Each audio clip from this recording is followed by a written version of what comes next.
Today is 9/21, September 21st. We're coming at you, today is Sunday, we're coming at you with another podcast in the series of Underdogz on Top.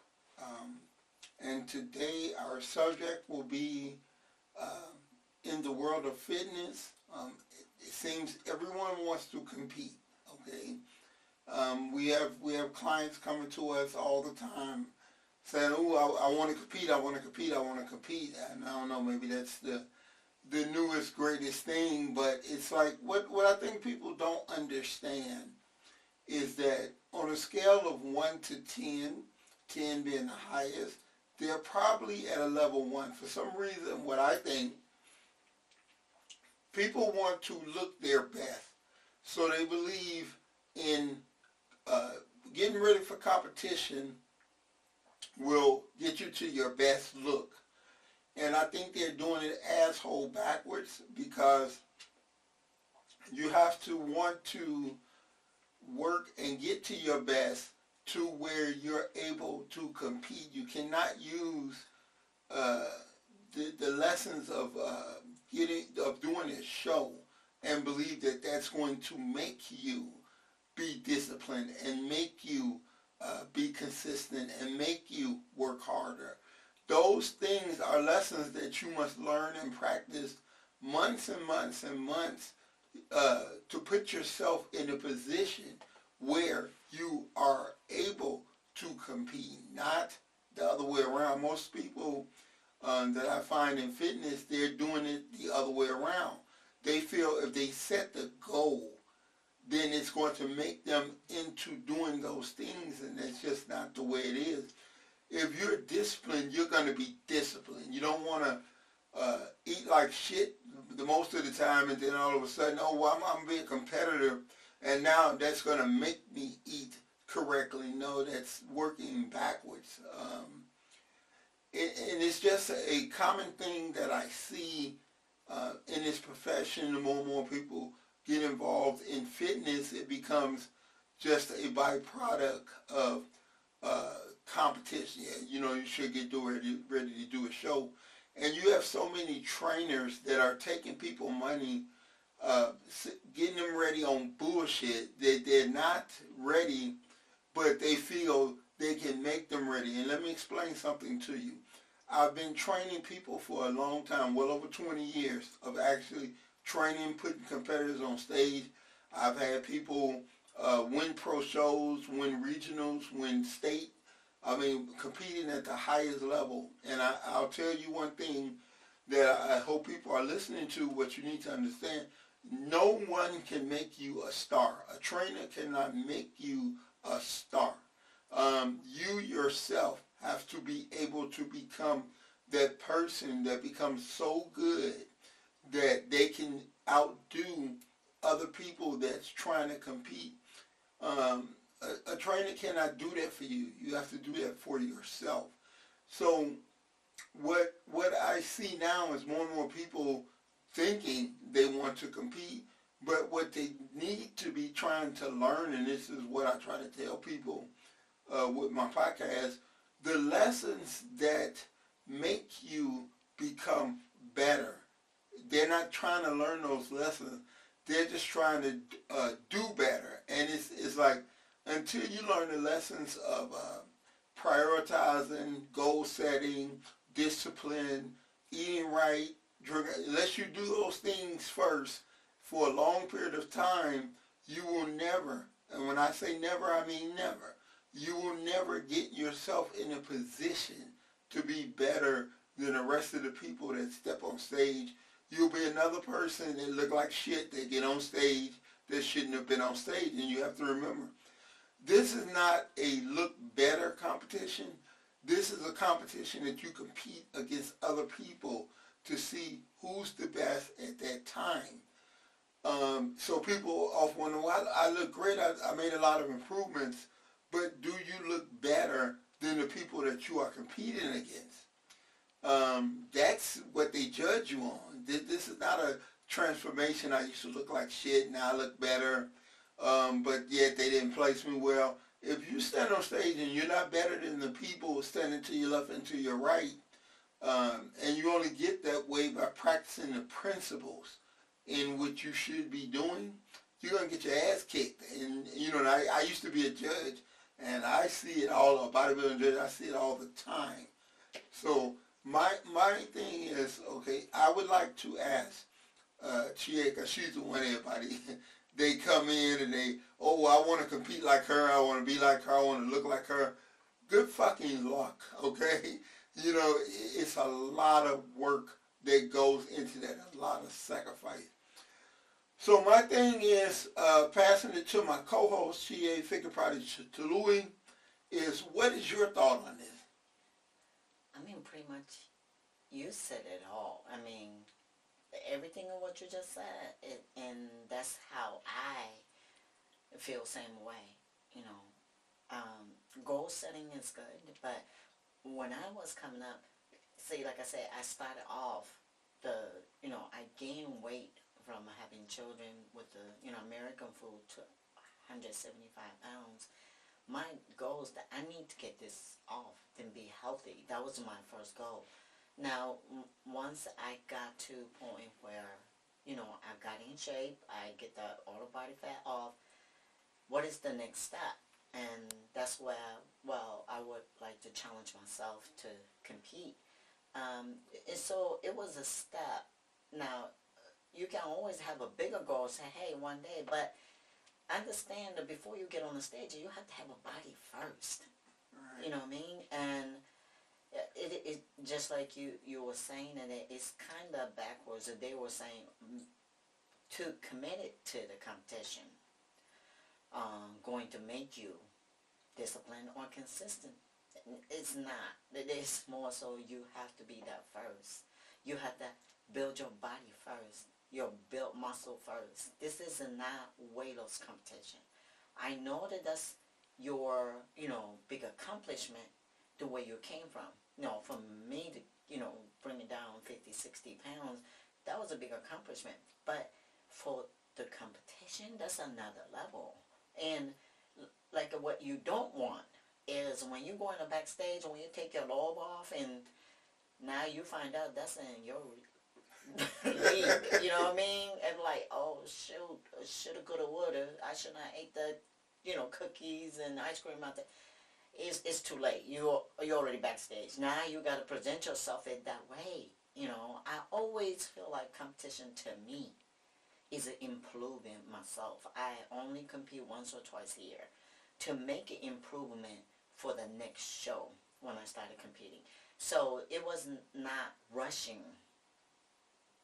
I mean, everybody else did, 3-4 show and then turn pro fast or whatever. But for me, I wanted to stay in the game for a long period of time and being relevant to this sport. And that was my goal. So it took a long time. I have been, like I said, competing since 2003 every year.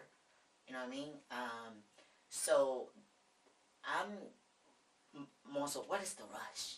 You know what I mean? Why you got to get on the stage so quickly and you're not ready? And the thing is that the audience don't know where you came from. We don't come with a before picture. They don't know I have 3 kids or being overweight before. They will judge you when you come on the stage at that time. So you can't say, well, I had kids or I lost 100 pounds. Doesn't matter. Audience will see you as it is at that moment. And so what happened is that I seen it all. People come in on the stage and they are not pretty compatible. Compatible. Is it just like I said, for them it's a big accomplishment. But once you get on the stage and then compare to other people, and sometimes that's not really for me myself. What I don't want to go through that. I just want to make sure that's my best. You know what I mean? And that's why I suggest many people that come to me for, they wanted to compete, go see the show. You got to see the show first at your level. You know what I mean? If you're going to get into the beginning, and then that's a stage show, right? So you wanted to go see the stage show first, see how how they look or how they pose, whatever may be. Picture don't say it at all. You know what I mean? So a lot of time picture, people are, oh, I saw it on the social media. No. Go see the competition and kind of see yourself compared to where they at, right? You know, at the competitors competing at that moment. And then see where you at. And then to me, you can kind of gauge yourself. And building a muscle takes time. You know, literally, well, some people are hard gainers. Some people probably, you know, they gain muscle quicker, whatever it may be. But it's like, I always feel like, what is the rush? You wanted to bring your best on that stage. So normally what I tell clients that come to me they wanted to compete, I tell them honestly, it's like, you're not ready. And you're not going to be ready this year. You know, you got to build your muscle more and tighten up their skin. And especially, you're talking about later on our life, right? Like over 40. You know, our skin is not like when we were 20 years old. So when you losing a weight, and sometimes it's looser skin going to be there. You know, childbirth, looser skin going to be there. And takes so long to tighten up those skin, you know. But under the light and two little posing suits, it show everything. And, you know, they take a picture, and of course they put on the social media, and people talk about you, you know. So I say, you know, always, hey, it takes time. And then now another thing, I will not commit to the competitors, you know, whoever wanted to compete, if they don't show me their commitment. Because we find out ourselves, because me and you were so passionate about competition, at least used to be, or now for me. But, you know, if you ordering the food other people cooked, you don't know how they prepare. Even though they say, yeah, this is how much protein, how much macro that is. No, if you're not cooking your food, I'm not going to train you for competition, because that's only I know. You know what I mean? Like like you always said, how you teaching me to be a best trainer. That's only way to how you experience, right? And so that's how I feel. I can only explain or teach you how I came up. You know, not other ways. You know, so I will always say, I will never say you can never do that or you should never compete. It's not that. It's more so it takes time, and it's okay, it takes time. What is the rush? Why you want to put 60% of you on a stage, and you know you can continue to do it, and you can put, you know, 100% yourself in the best shape on the stage. So, yeah. That's my opinion. But you said it all. I will agree with everything in what you said. Yep. All right. So that's it for this podcast. We're trying not to make anything too long. You know, so what I want to say in closing is spend more time learning about your body, learning about the show, learning about all the things that it takes to be at your best. For yourself first. Yeah. And, you know, because trainers can't make you a star. They cannot. They can't do it for you. Or a lot of time they pay coaches. The coaches have to learn your body first. Exactly. So the first competition, the second, it's not going to be perfect. Because right. So if you are training right now, you know, learn your body so at least you know how your body works, right? Mm-hmm. What type of a food is the best for you. Right. So at least you know. Yeah, and it's like a lot of time, matter of fact, very recently you get, because me training Chie and Chie having success at competition, of course, people always want to know, well, who trained you for the show? Who is your coach for the show? Well, first I did a lot of things, Exactly. First and foremost, you know what your body and what you can do and what you can't do and what you should eat and what you shouldn't eat. I'm there to do the best I can and watching you coming up with different exercises, looking at the physique, because I believe as people, and I was a competitor, we don't see ourselves. If we look at ourselves getting ready for a show, we look like shit all the time. Right. Everything looks bad. Only see you as a right. frauds. You look great, and the show is not the 2 more weeks, and you look and saying, "Oh, I look fat. I'm holding water," and I'm there to say, "No, you okay? Show 2 weeks from now, you look great. Do this, do this, do this." That's what coaches are for. People now, though, they feel my coach or the person that's training me for the show can help me win and be a star. That's the furthest thing from the truth. Yes. I know Chie's body because I've been working with Chie for over 20 years. So I know what her body should do by certain things. And even with that, constantly, every day, every show, every time, we have never, and I can tell you in 21 years, we have never done the same diet twice. No. You're always changing something. Right. Because even as a trainer, I'm looking to help you get better, help you get drier, help you gain muscle, help you bring up this body. But I'm constantly doing that, and that's what a trainer's job is. And like Chia was saying, if he's never worked with your physique, he's not going to know. Right.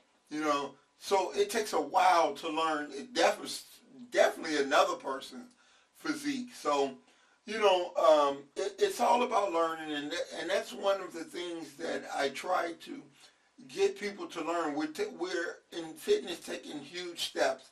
More and more people are involved, and that's a good thing. It's not like it was 30 years ago when I got involved.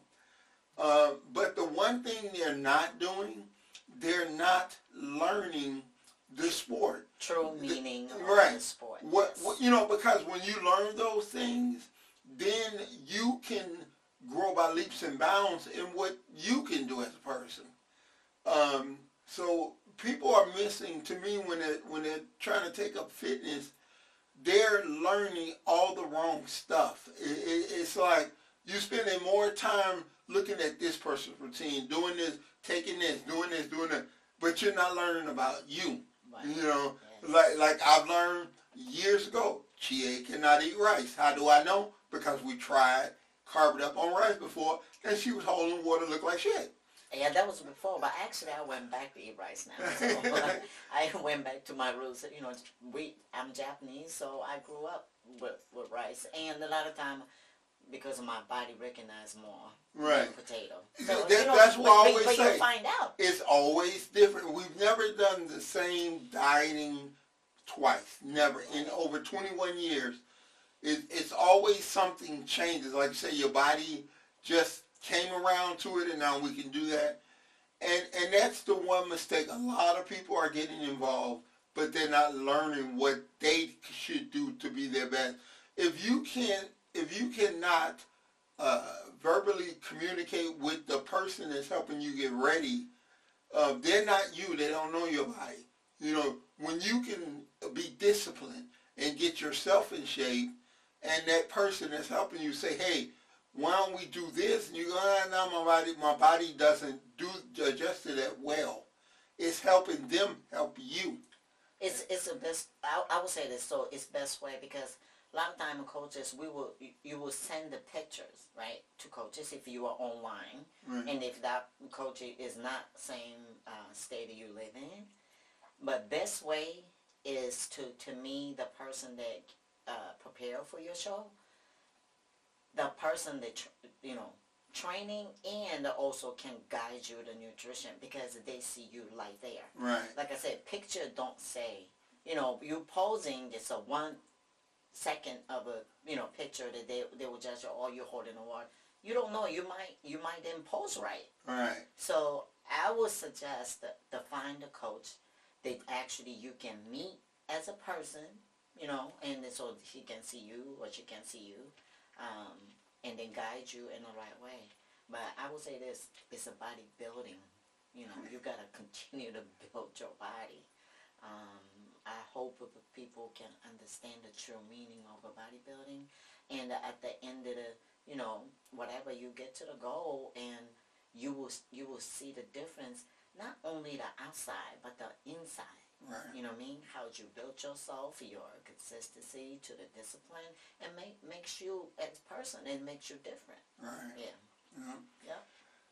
So you know, like I said, we're just trying to spread a little education. A lot of times, when you have coaches or trainers helping you, they've never themselves been on stage, and they're trying to tell you what to do. Or if just competed once. Right, they competed. I was just about to say that.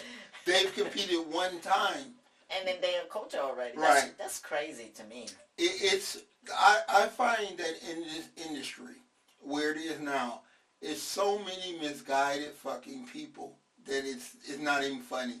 It's a joke to me. Half the people that are doing YouTube or giving advice or whatever, they should stop. Right. You know, because they don't know what the hell they doing. End of the day, you have to find your way. Exactly. It doesn't matter if it's competing or not competing. You know what I mean?